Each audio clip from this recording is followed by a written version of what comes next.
I told us one time that I'll be reacting to some videos on my channel, and these are videos that are enlightening. So there is this South African woman who came to Nigeria, and she talked about her the cultural differences and her shock. So I would love us to listen to her, and then we'll analyze things. Take a look. So today I want to share with you guys 6 things that you need to be aware of if you are traveling to Nigeria. So as someone who has spent so much time in Nigeria, I'm sure you know if you are watching my vlog. So let's jump into the video. These are not things that I hate, and these are not culture shock like the videos that we have been seeing. And I'll probably do another one with things that I hate, but of course some of these I hate, but they are not shock, guys. I cannot be shocked by a culture that is not mine, and I cannot be shocked by things that are done in another country, because one thing you need to know, you have to expect things to be different if you are traveling to another country anyway. So that is why that I decided to share, because I've been seeing these videos and I'm like, nobody is sharing about Nigeria, so why not I share with you guys what it's like to live here in Nigeria. Yes, let me just pause her there. Of course, guys, I do not see why you will leave an African country and go to another African country and be talking about shock. Of course, their cultural values are different from yours. The way they grew up, the way they were molded is different from the way you are molded. So when you leave your country to another country, you should brace yourself to what you're going to see. It's not about shock. You're going to adjust. What you see there, you will adjust to it. So there is no need to say cultural shock. If you leave Africa, you want to go to Europe, of course you can tell me there are cultural shock or what shocked you here. Not living from one African country to another, even neighboring countries, and you are shouting what shocked me here and there. So this is what of the things that made me like this video. Says you are correct. When you are leaving your country to another country, of course there should be a cultural difference. It shouldn't come as a shock. You should just know that and prepare yourself to what you're gonna meet. All right, let's go on. Nigeria is very hot. Like, guys, Gashisa, so much that I don't even know how to explain it. I don't know if it was just me, because maybe I was coming from a country that is very cold. But if you are a South African traveling to Nigeria, just know that Nigeria is very hot, like very, very hot. Be aware. Well, yes, she is correct.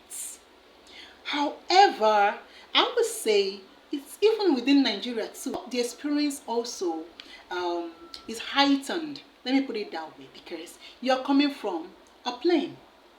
Of course, the place is chilled, you know. There is no sun, and all of a sudden you came out from a chilled place to the heat of the sun. Of course, it's going to be to raise to power 10. So you're going to feel it, even in Nigeria, that we are used to the heat or the warm environment. If you enter a vehicle that is air conditioned, or you stay in an apartment that is air conditioned, if you leave your apartment or you leave your car and you step out of your car, there will be this heat that will envelop you before your body will adjust. So it is normal. Now, for someone that stays in a semi-temperate region or a place that is not so hot, of course you're going to respect it. Nigeria is in the tropics, okay? There is Sahara Desert and all. So yes, she's absolutely correct. So I understand the feeling. Let's proceed. On to number 2. This one is not a culture shock either, and it's also not something that I hate, but it is something that you need to be aware of. So when you go to Nigeria, you will hear this very often. Do you have anything for us? Do you have anything for the boys? Do you have anything for us? That's their own way of asking you, either for money or whatever. You know, it's mostly money they are asking, because What else would you have? Of course, if you are coming from another country, you might have things in your bag that you might have to give to them, but most of the time they are asking you for money. So do you have something for the boys? As for me, I really don't mind someone asking me, do you have anything for us? For me, it's not a problem. Okay, so but I know that some people do mind. Yeah, now it's just for you to be aware of that. Yes, sis, you are correct. She's absolutely correct. And that is one of the things that I do tell people, that we need to stop. We should stop expecting things from everybody. You know, it's not just the airport or anywhere. Sometimes you go to the banking hall, or you want to withdraw some money, and maybe someone assisted you to do some things. You know, some of them will be expecting you to like say, oh, thank you. And your thank you is about, like, you know, in cash, you know, or transfer or something like that. And many people are not used to it, especially people outside Nigeria. Well, it's not just in Nigeria. There are also other African countries, especially neighboring countries, who do the same. Yes, sis, we are guilty of that. And we really need to work on that. I don't think it's proper. It is not proper. All right, so let's move to the next point. Now we move on to number 3. Now this one I hate, but again, it's something that I can live with. Because another thing you need to be aware of is that if you are going to a country that is not your own, you need to be ready to adjust. There's going to be something that is going to be different that you're going to have to change, right?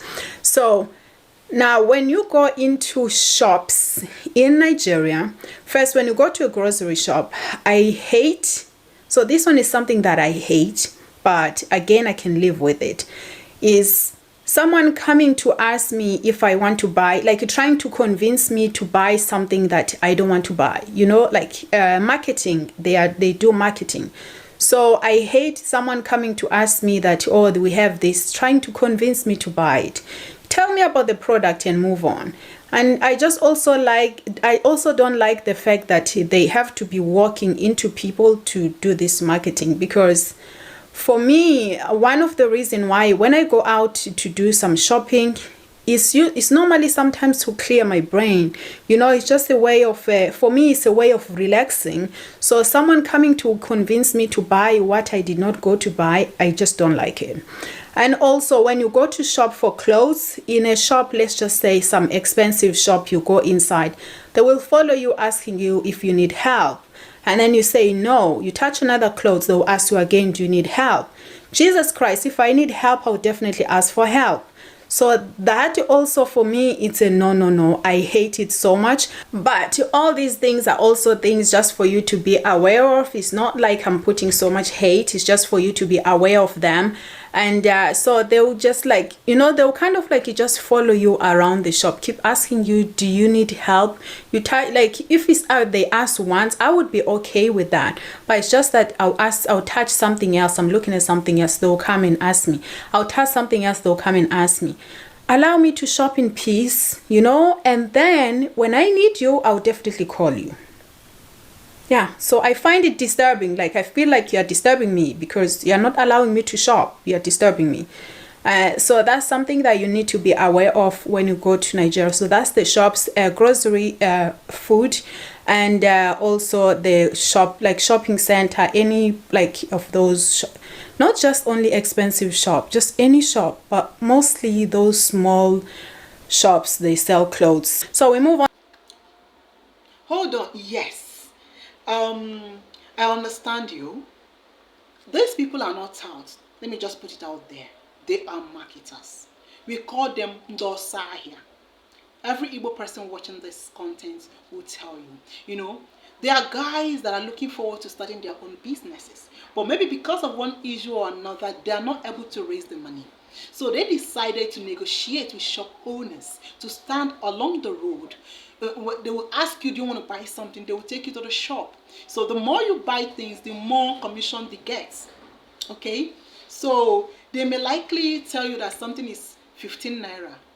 Okay, or the shop owner may tell you 17 naira. Meanwhile, the last price may be 15 naira. So the 2 naira difference there may be the commission that will be paid to the guy that brought you.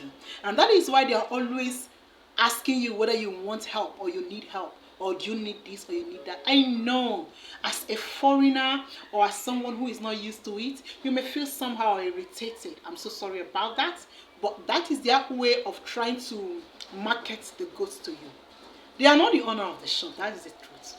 So you buying only one thing, they may just make 300 or 400 naira. But if you buy more, you may buy 5 or 6. You see, they've made 3,000 naira again. So that is their own way of making money, as well as taking care of themselves, as well as saving to raise money to start their own business. I know as a foreigner, you are not used to it, but you will have to learn to adjust, because, sweetheart, this is Nigeria. Let's talk about the next point. But I totally understand you. Yes, I feel your irritation. On to number 4.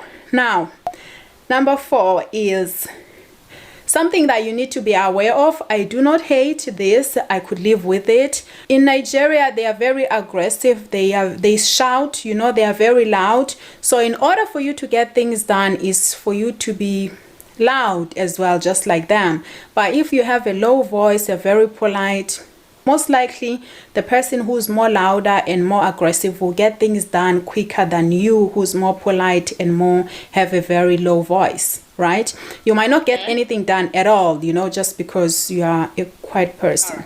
I consider myself to be loud, but not in Nigeria. I'm not loud in Nigeria. So I think I laugh loud more than talking loud. Yeah, when I'm laughing, I laugh loud. Let me explain to us this, okay? Well, I will say yes and I will say no. Since it depends on where you visited. Okay, Lagosians are loud. Yes, we are loud in Lagos. Because of the population and the noise and the environment, the chaos and the rest of them. No, though, not in all places. There are people in Lagos who are not loud. You can't just be loud in an office. Sometimes you want to talk because of the population, because you're outside, you may want to raise your voice. The same thing in some places that have high population. But sweetheart, there are places that are not loud. There are people, there are tribes that are not loud. In fact, you will have to listen to them very well to understand what they are saying. So I would say, because you are new, because you're a foreigner, so the place you came to, the place you dwelt at first, tend to be loud. So it has to do with an individual perspective. Nigerians are not generally, it is not a general thing. You would say that they are mostly loud, but not all of them are loud. Being loud is not in all places. Okay? So yes, Lagosians are loud. If you go to some places in Abuja, they may be loud. If you go to the markets, they may be loud. Though not in all markets. Okay, because I've also gone to some places and I realized that where some of us came from, they are the same thing with them. Where I originally came from, we are not loud. But when I migrated to a particular place, I became loud. So I would say it's an individual thing and depends on the location. People in New York are not loud. People in Calabar are not loud. People in Adamawa are not loud. People in Dutse are not loud. Okay, if you go to Ogun, things are calm. So, we will not say generally loud. Some are loud, depending on where you went to, and depending on the people you met. Okay, alright, so, hope I've clarified that. Okay, but when you say party-wise, yes. Nigerians, we love to party, you know, mostly Yorubas. The Igbos also love to party. They like to, you know, spray money and the rest of them. The Hausas are not loud. No, they are not. Northerners are not loud. So you may be married to an Igbo person, of course. You go to parties where, you know, Ebanye may go, you know, where they spray money on door. You go to a Yoruba or Wambe, you know, you enjoy yourself. Yes, they may be loud in that aspect. But in other aspects, some of them are not loud. All right? We move on to number 5. So now in Nigeria, another problem is, for me, I also do not hate this, but I just wish it was different. When you go into, maybe you want to buy something in a takeaway or something, you kind of have to repeat yourself because they might not hear because of your accent. I don't know, I always feel like my accent is clear enough, but apparently it's not clear for some people. So it's the same anyway. I think it's the same everywhere, because even here on YouTube, there's always gonna be someone who's gonna say, oh, you talk too much. And I'm like, some people, they are saying they don't understand me, while someone is saying I talk too much, while someone say, oh, you're talking too fast, someone say, oh, you're talking too slow. So you can't really please everyone when it comes to YouTube. But in Nigeria, some people, I don't know, for me, maybe it's just me, I always feel like I have to repeat myself if I am asking for something. Like, let's say I want to buy something in takeaway, or maybe I want to buy shawarma, and I want to explain what I want on it. I would have to sweat trying to explain what exactly I want.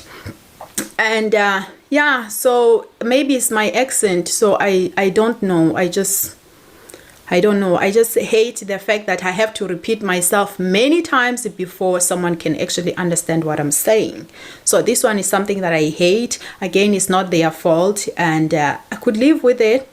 Just, I suppose I could send someone who they can understand more. Well, yes.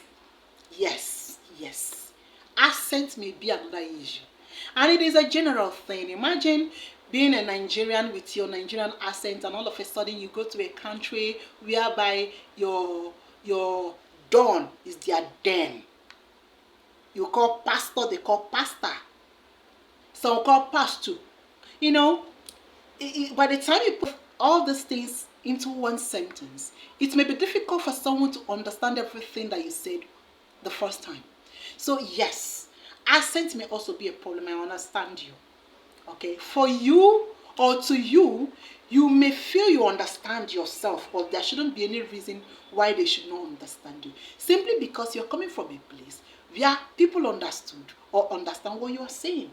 But when you go to another country, there may be a difference. That is even when you will realize that your accent is not the same. For instance, Kenyans. When Kenyans come to Nigeria and they speak, you know they're Kenyans because of their accent. But if you go to Kenya, everybody speaks the same way. So sometimes there are certain things they may say as Kenyans that you may want to say, what did you? Then you will not capture it quickly. Same with Nigerians going to other countries, and same with South Africans coming to Nigeria. So yes, sis, your experience on that is top notch. You're absolutely correct. And yeah, it's not our own doing. The same is applicable everywhere. But over time, people around you will get to adjust to the accent, and you will also start picking the Nigerian accent. It's the same everywhere. All right, nice points. We move on to number 6. And number 6 is also something that I hate, and also I'm sure that so many people they hate. When you go to shopping center with your camera, you're not allowed to go in with your camera. And then when you go with your phone, you're not allowed to take a video or picture in a shopping center. Why are you not allowed to take a video or picture in a shopping center? It's not like you're taking video of people. You're taking a video of what's maybe outside the shopping center or in the shopping center. You're taking a beauty of the shopping center. How is people gonna discover the beauty of the country if we are not allowing us to take a video or picture of the shopping center? If they say you are not allowed to take picture of people, or maybe take a picture inside a shop, which this one is even worse. When you try to go inside, you want to take a video in the shop, or if you see how they jump. Anyway, so I hate this, like, because even on the outside, you know, there are some statues outside. You want to take a picture and they say you are not allowed to take a picture. For me, it just doesn't make sense. Now, I do hate that. That is something that I hate. Of course, it's their fault. They can change that. That's for everyone. That's not just me. And I do think they should change that, because that's why those statues are there, for people to take pictures, so that people will know that Nigeria is also beautiful. There's a beautiful shopping center. Was in Jabi Lake Mall 2 times, and they said no picture, no video. And I'm like, really? Like, are you serious? I actually do love the shopping center. My kids love the shopping center, and but we're not allowed to take pictures. Tell me if does this make sense? But yeah, so that is the case in Nigeria. So be aware For me, I also hate that. And I'm sure there are many people who feel the same. Yes and no. Now, let me explain to us. You know, in Nigeria, I don't know what happens in your country, but I'm just going to talk about my country. You know, before now, screenshotting, placing there, promoting people's merchandise. I think not so many people were used to it before now. Also, some people may enter your shop, do window shopping, take photos of your products. Then they'll go to the market to buy for lesser price. And they will post that, and they will claim that they bought them in the shopping mall. So over time, it boils down on some people's experiences as owners of shops. So they may want to protect their merchandise. Okay? So some will tell you, no screenshot. If you want to buy, you buy. If you don't want to buy. So some people may be have some reservation when someone comes to their shop to take a screenshot. Also, sometimes you may not know people's motive behind what they're doing. So somebody may be a spy, or somebody may just come to your shop to find out things about your shop. They may upload their content online. You may get some people, some wolves that will be attracted to your shop because of someone's post. Social media, it has its the good and the bad. So some persons, as at that time, because you did this video 2 years ago, may have their reservation about screenshotting or snapping and posting out there because they don't really know the motive. Also, some people are just private. Some businesses out there, they may want exclusivity. So they may not really want people to shoot content there and deliberately send it out there on social media. Also, you might have been there before the launch of the mall. You see? So if I've not launched my outfit, I wouldn't want you to take screenshots so that you don't post it before I do.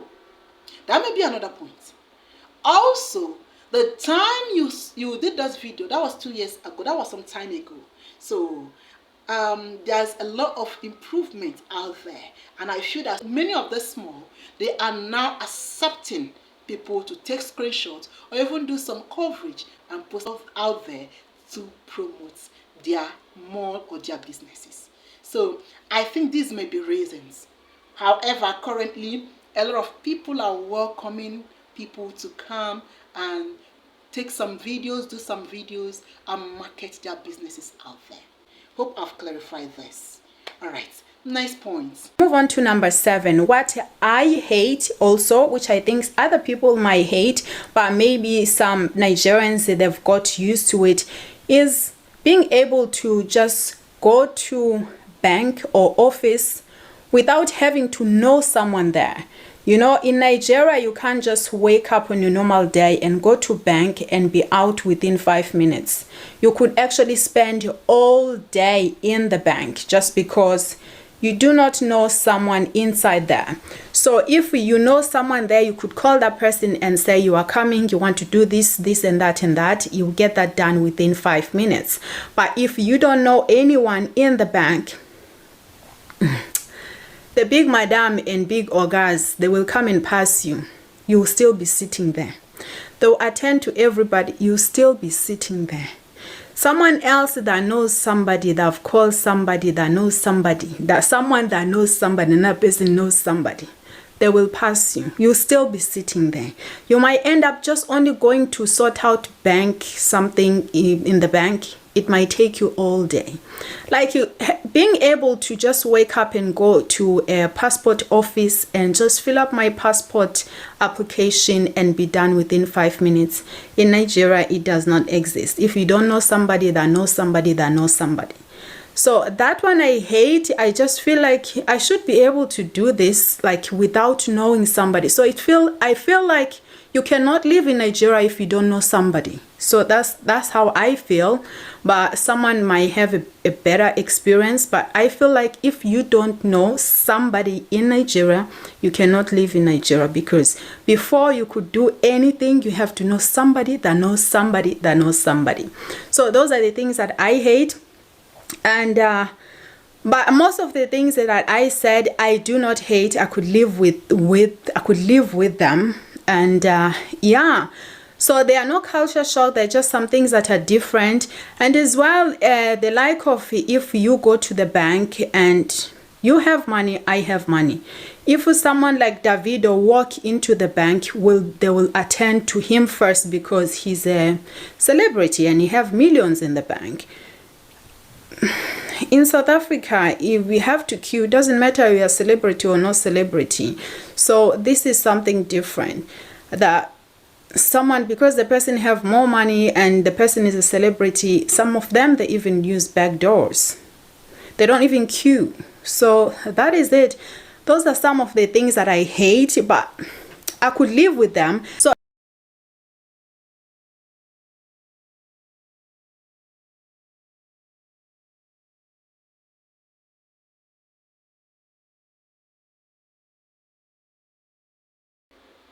And also, you have a point.